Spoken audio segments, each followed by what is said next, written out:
Ya, assalamualaikum warahmatullahi wabarakatuh. Salam sejahtera bagi kita semua.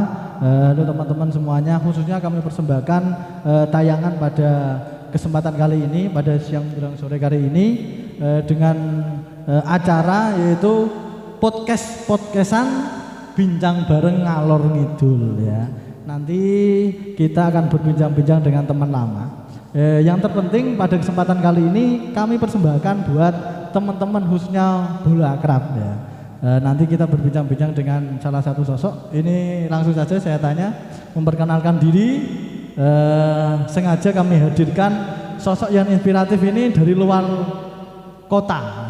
Ya. Domisilinya sekarang di luar kota, tapi dulunya teman lama yang satu wilayah dengan saya dan juga teman-teman. Residenan. Ya.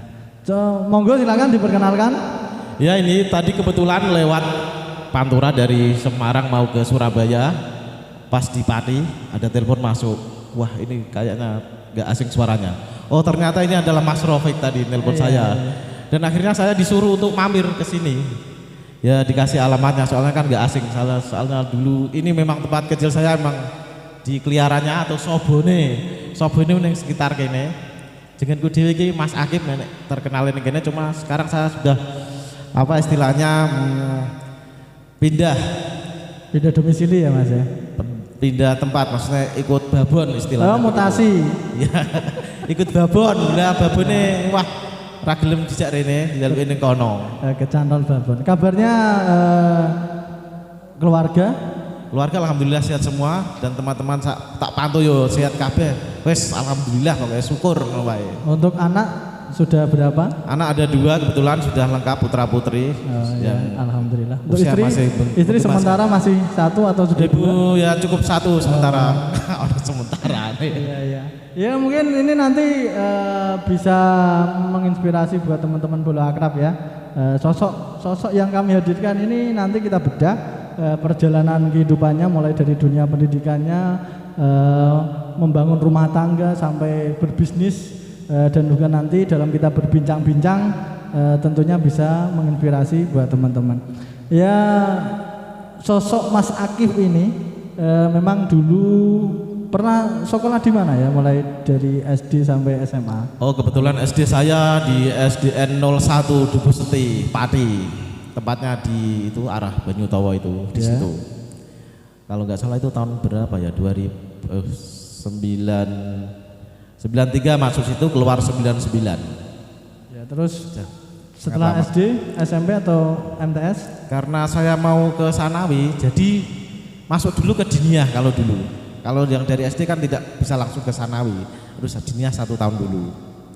Diniyahnya sini Kembang, Madari Juluda itu. Satu yayasan di situ, sama MTS sama MA-nya juga di situ.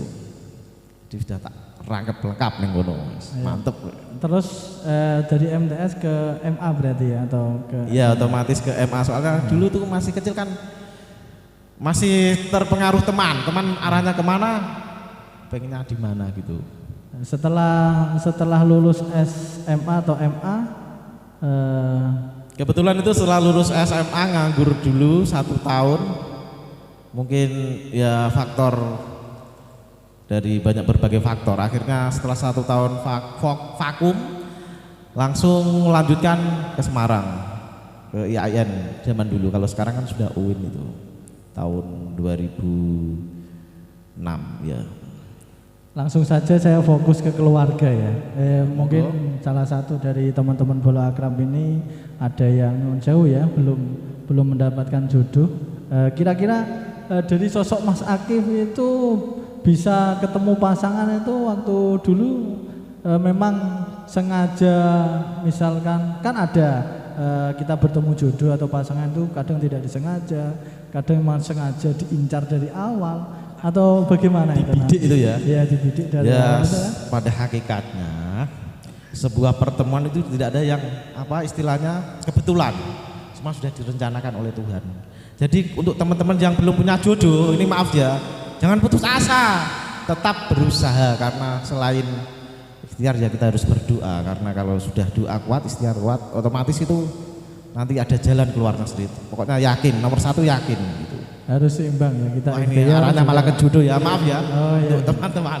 Ya, ya mungkin buat teman-teman yang belum punya pasangan, ya jangan berputus asa tadi pesannya dari Mas Akif tadi, jangan berputus asa. Yang penting kita berikhtiar, kita berdoa, yakin pasti jodoh akan segera datang. Kalau enggak di dunia mungkin di akhirat. Oh, glue iki ya.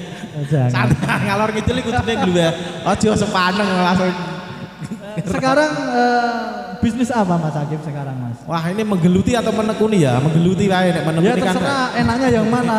Enak yang menggeluti atau yang menekuni? Menggeluti kebetulan di ya jual beli sih, kayak konveksi lah.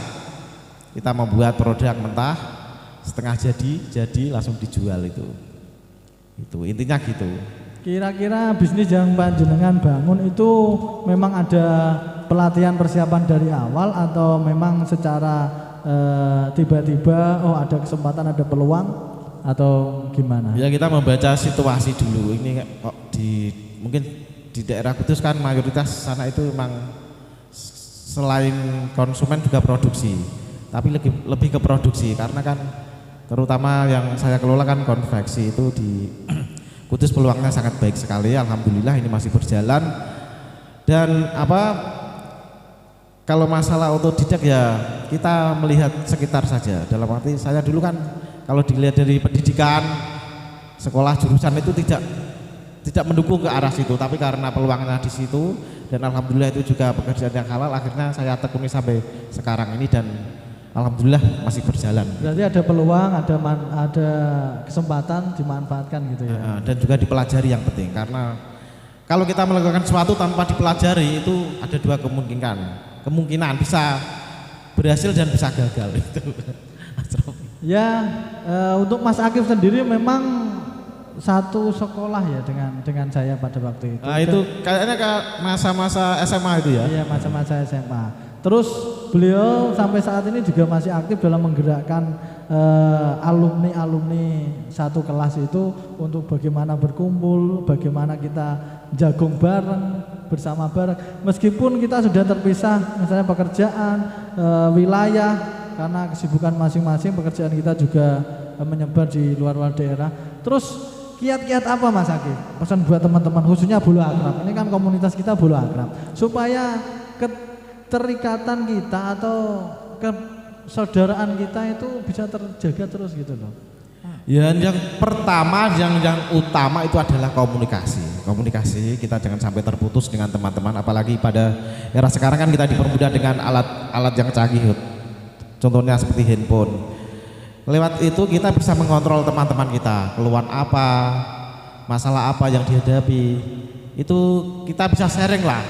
Lah gunanya untuk kumpul bareng itu apa ya? Kita setidaknya bisa meminimalisir tingkat kesetresan dalam kita keseharian, karena orang kan tidak mungkin dalam satu titik terus bekerja terus mikir masalah terus. Kita perlu yang namanya berkumpul bareng, kita gelueh bareng, guyon bareng, walaupun itu masih masalahnya belum selesai karena kan masalah kan pribadi, tapi yang namanya untuk kumpul, untuk bersama-sama ini makan bareng lah, itu adalah sesuatu yang sangat penting sekali, walaupun itu 1 tahun sekali atau 2 tahun sekali. Jangan sering-sering, nanti bisa berbahaya. Berarti meskipun kita sudah tidak bersama lagi dalam hal satu pekerjaan atau apapun kebersamaan gitu, paling enggak kita harus tetap menyambung tali silaturahim ya Mas. Ya, karena dalam Islam sendiri kan silaturahim dianjurkan karena manfaatnya sangat luar biasa kalau itu dengan didasari niat yang baik. Tapi kalau niat yang dalam arti memanfaatkan, biasanya kan ada teman saya kumpul itu terus, wah tak manfaat, wah itu ya mungkin itu yang jangan sampai dilakukan, dijauhi aja kalau seperti itu. Mungkin pada waktu kumpul-kumpul dengan teman-teman ini mungkin ada salah satu teman yang jarang bisa berkumpul atau dengan sebab apa. Kira-kira selain kita kumpul kan makan bareng dan berbincang bareng, kira-kira momen-momen apa yang panjenengan rasakan pada waktu berkumpul itu yang sangat berkesan? Oh, ini harus tetap diteruskan, ini harus tetap ya, emang manfaatnya sangat banyak sekali. Dalam arti gini, kemarin kan kita selalu ya minim setahun sekali lah kumpul makan. Dan kemarin terakhir ada gebrakan Mbok Yo berdoa bareng, doa bersama. Jadi kita kumpulnya itu bukan hanya sekedar ngobrol ngalor ngidul kayak podcast-podcastan iki ya. Kita seakan-akan itu ada manfaatnya, minim ya zikir lah, baca doa. Kebetulan kan saudara kita, teman kita, mungkin orang tua kita yang mungkin sudah mendahului kita kan ada manfaatnya dari kita ngumpul itu. Karena dalam perkumpulan itu kan bisa membangun kekuatan yang sangat kuat sekali. Kalau kita seakan-akan berdoa ya wah doa kita ya maksudnya semangat soalnya rame-rame gitu. Kadang kalau kita berdoa sendiri itu wah mungkin 1 menit itu sudah lama sekali, tapi kalau kita banyak teman, banyak rekan, kita doa bareng-bareng itu semangat. Di samping itu maksudnya gini, kita jangan hanya sekedar kumpul, tapi kumpul yang bermanfaat gitu. Mungkin teman-teman secara spesifik bisa disenggol siapa yang sekiranya yang sering untuk berkumpul atau yang agak jarang untuk berkumpul, disenggol supaya mau berkumpul karena manfaatnya yang tadi disampaikan sangat. Berarti ini tadi istilahnya manfaat berkumpul ya. Ya kita ngobrol ngalor ngidul aja. Kita kan podcastan bintang ngalor ngidul. Karena memang nanti omongan kita ada manfaatnya, ya diambil, kalau nggak ada ya. Ya gini aja, kita sebagai teman juga menyadari ya, karena kapasitas teman kita kan berbeda-beda. Ada yang santai, ada yang waktunya habis terbang untuk keluarga, untuk pekerjaan. Ya kita setidaknya sebagai penyemangat seperti Pak Robek ini, Pak Arum, Mas yo. Mas Robek ini kan juga orangnya sangat. Mas aja Mas, karena usia saya kan baru 17 tahun. 17 diwalik 71 berarti.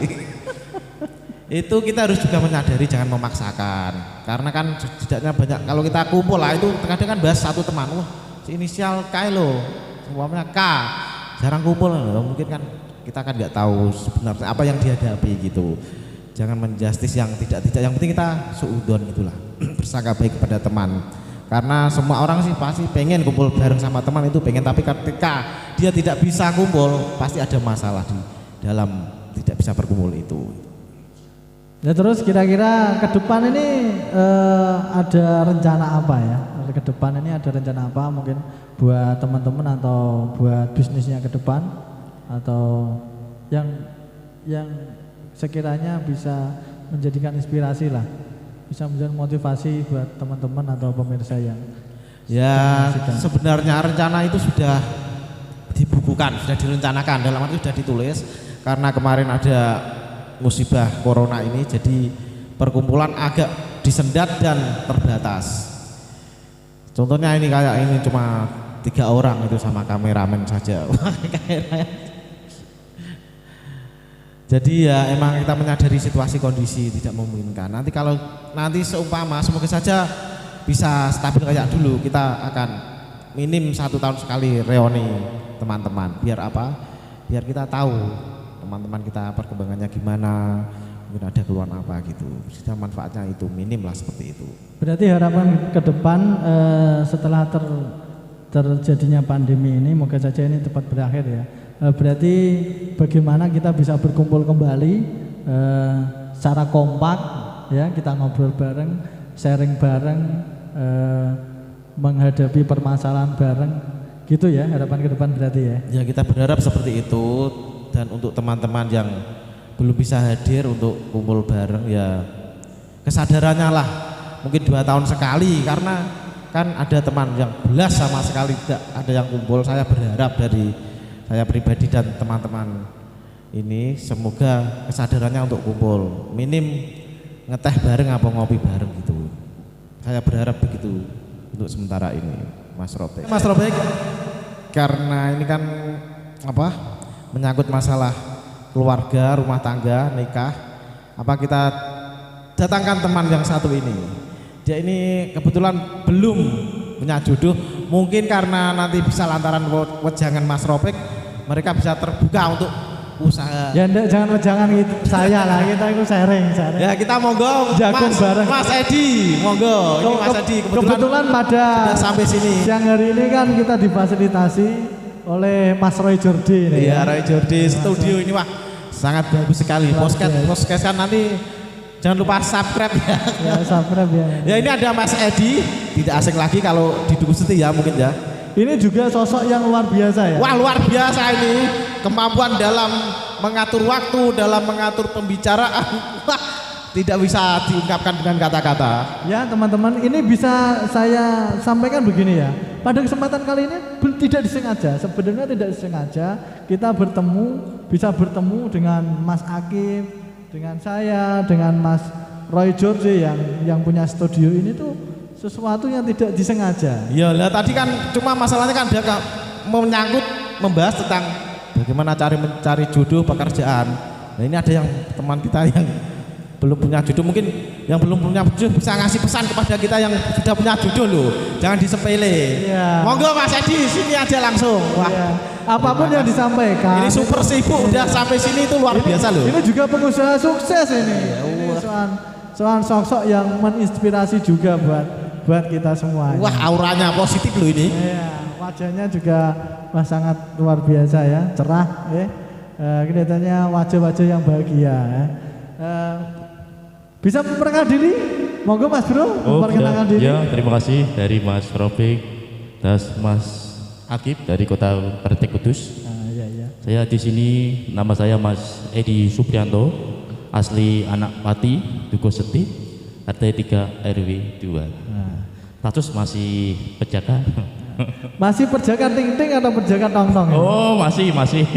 Si ting-ting nih, karena kan Masih. aku paham karakternya, orangnya baik ini. Beliau ini pengusaha sukses di sini ya. Ya. Mas Edi ya, selamat siang ya Mas Edi ya. Ya, selamat Kita siang. sapa dulu video pada kesempatan kali ini kita acara podcastan Bincang Ngalor Ngidul ini kita persembahkan kepada teman-teman Bolo Akrab MAU ya, MAU lulusan Madari Juluda MA ini ada satu kelompok namanya Bolo Akrab ya.